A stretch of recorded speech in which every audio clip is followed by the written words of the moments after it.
Hello everyone. So I'm going to be reviewing Blood vs. Water, which is the Survivor theme for this year. I will be reviewing it all season, giving my synopsis. I actually did not get around to doing a cast video, which I normally do when I review a TV show, so I'm just going to go straight into the first episode and tell you my thoughts. The twist this year, as everyone knows, was that returning player from Survivor in the past would return to compete in the game and would bring a family member, either a wife, a brother, niece, fiance, would return to the game with that person, but they would not be playing on the same team. They would actually be competing against one another. Very early on, Jeff Probst actually told the teams that each team had to vote out one of their members that would go to Redemption Island. Rupert, who is always a fan favorite whenever he appears on Survivor, I think this is his fourth time. It's a lot of Survivor runs. I think probably only Rob has been there more times. I think Rob has probably been. I think Rob was on the season 5 times, I think. I don't know. Anyway, Rupert's wife Laura was voted out very quickly. Rupert opted to switch with her. And so he now went to Redemption Island. And then Candace, from the returning team, she was voted out. And her husband, John, he wasn't stupid, so he decided not to go to Redemption. While this is definitely no Big Brother, with the racist and homophobic comments, we did have a lot of talk of being stereotyped, and we had discussion about homophobia by Colton, who happens to be gay. He blamed his last run, which was on the One World season, he blamed his bad behavior that season on homophobia. I don't think it was homophobia. I think he was just a dick. Plain and simple. I really didn't remember too much of Colton. I do remember him being labeled as a supervillain, and not many people liked him. So I had to go back and I had to look and see what had happened that made him so disliked, and then I realized why I couldn't really remember him that much. He was only on 6 episodes of that season. We also had Brad Culpepper, who was in the NFL. He's here from the Tampa Bay area.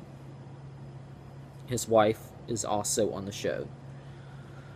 But Brad Culpepper made a comment about his alliance. He was trying to formulate some type of thought process in his head, which he's obviously had too many hits on the head because he couldn't do the math.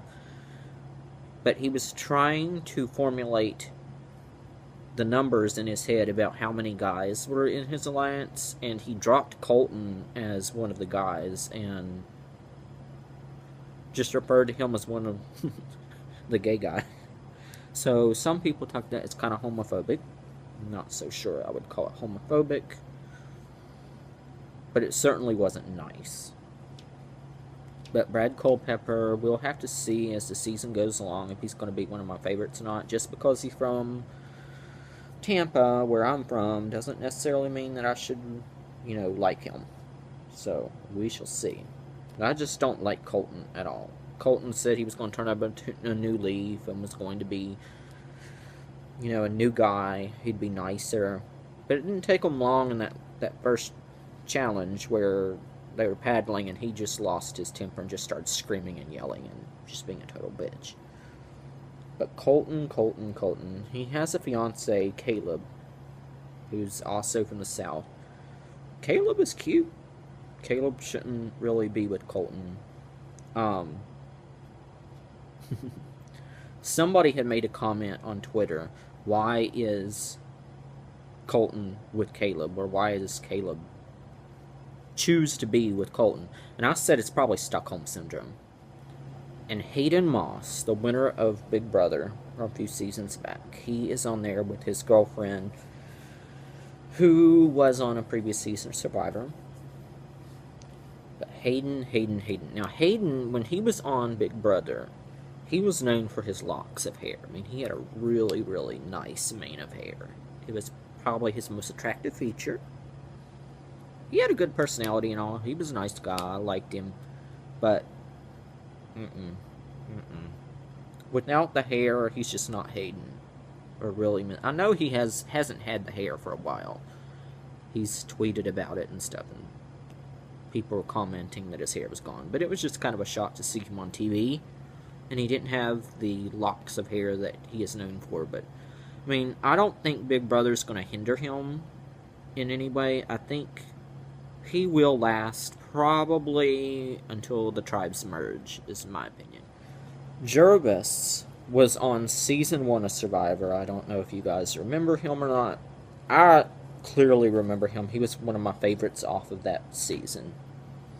And he also appeared on Big Brother the following season when it was the second season of Big Brother, when they first started doing the head of households and all of that jazz. It was Dr. Will's season. Dr. Will was also on Big Brother on the finale right after Survivor premiered tonight. So that was really great. But Jarvis. I remember from Season 1 he couldn't swim. Now, over the years, as Survivor has gone along, it's almost been a requirement that you have to know how to swim, because a lot of the challenges revolve around water.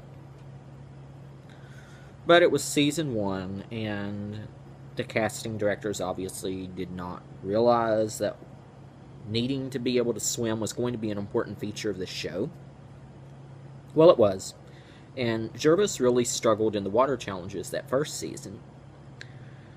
And when they went into the Big Brother house and played the Big Brother contestants in a challenge, I think it was called Fire and Ice.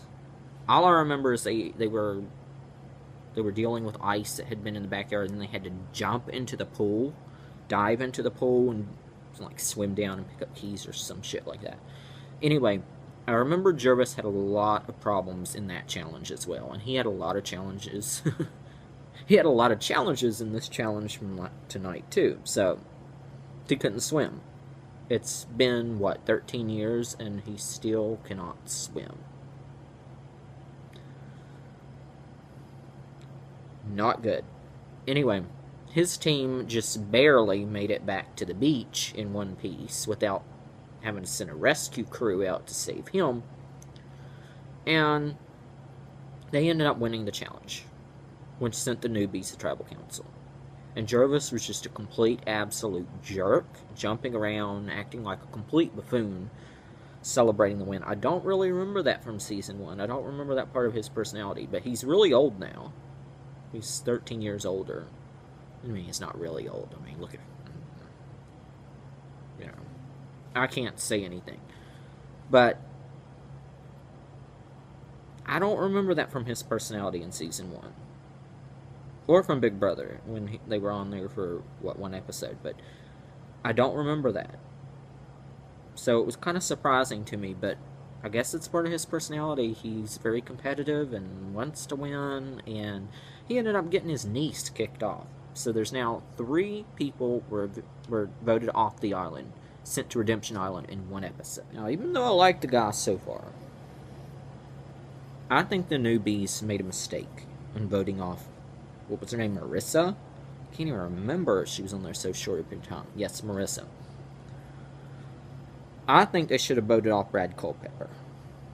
Even though I like the guy, he's in the NFL, and if you remember anything about his NFL career, he's not a very good player. I'm sure they were thinking, oh, let's keep him around because he's a football player, he's very athletic, he'll help us in athletic challenges. Go back and look at some of his games. You'll understand why you might want to vote him off early. Okay, that is it for this first 10-minute Tribal Council. That's my opinions. I think they should... this new iOS 7 is really bothering me. Okay, I love the new iOS 7. It's just iMovie has some big problems with the new update. But I will see you next week where I'll be reviewing Episode 2. Leave your comments below, be nice, and I'll see you next time.